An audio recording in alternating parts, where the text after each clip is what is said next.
Hi everyone.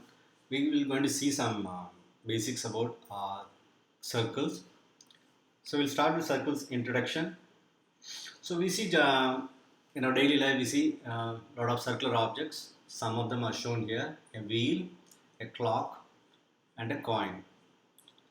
If you notice in a clock, if you take the seconds hand and watch the path of the seconds hand, the tip will form a circle, right? So if you notice, it's going to be in a round path, like here it's going to follow this round path, and it's going to trace to a circle. So so let's see what is the circle and related terms. So we know what is the circle, what the shape of circle is, and we'll see how the related terms. So how to start, we'll draw a circle. So the circle, we take a compass, and taking a particular radius in the compass, that is particular taking a distance between the needle and the pencil.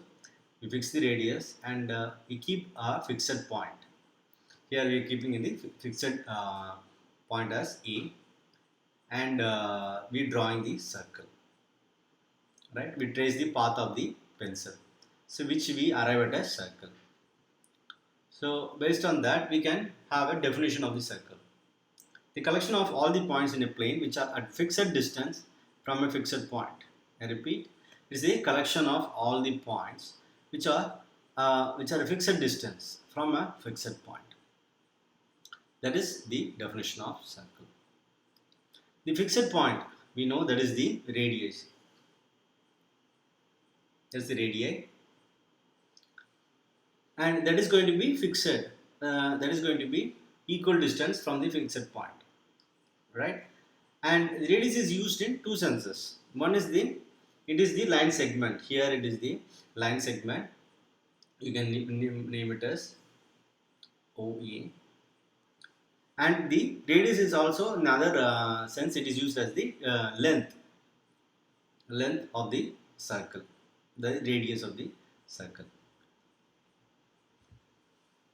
So the radius, in a given plane, the circle has three parts.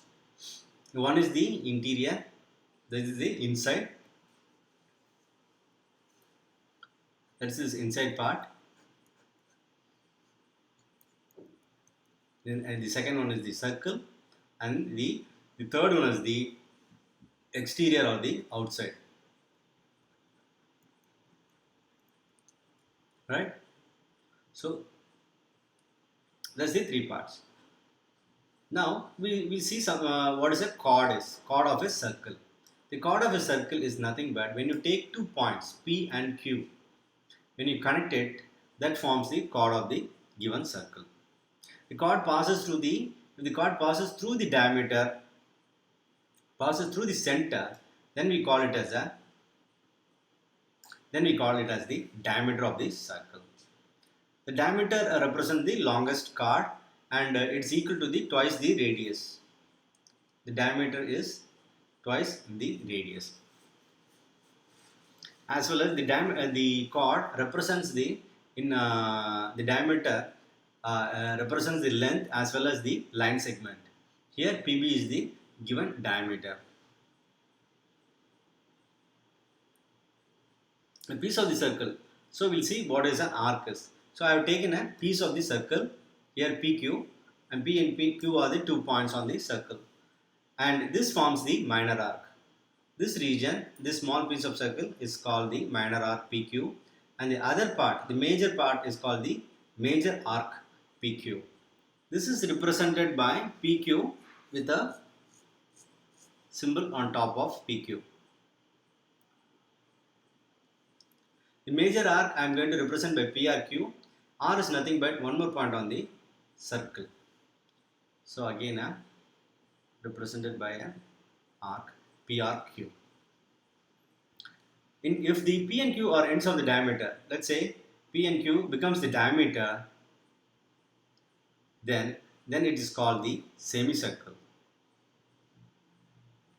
The length of the complete circle is given by the circumference.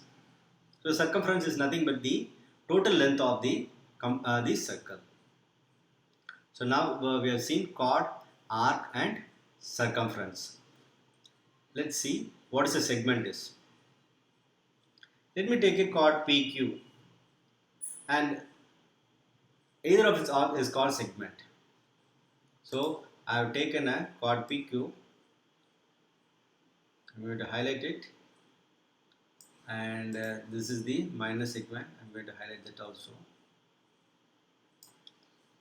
So the region between the chord and of its arc. So I have a minor arc, and that forms the minor segment. So I have a major arc that forms the major segment. Other than the segment, we have something called sector. So let me highlight the sector, major sector.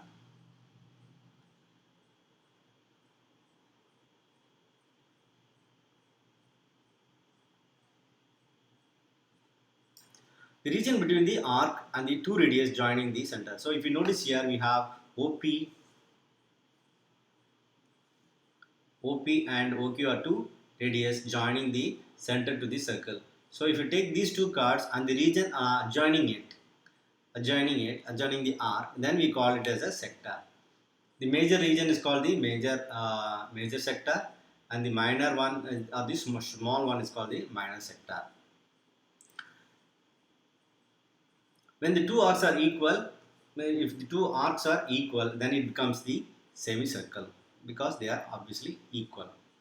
And when the both segments and both sectors become same, each is known as becomes the semicircular region. So I repeat that when both the sectors are become the same, they're equal, then it is called the semicircular region. So with that we have covered the basic concepts of arc. So we started with the radius, center, radius, the parts, and the chord, diameter, the arcs, and these and segment, and finally with the sector. Thank you.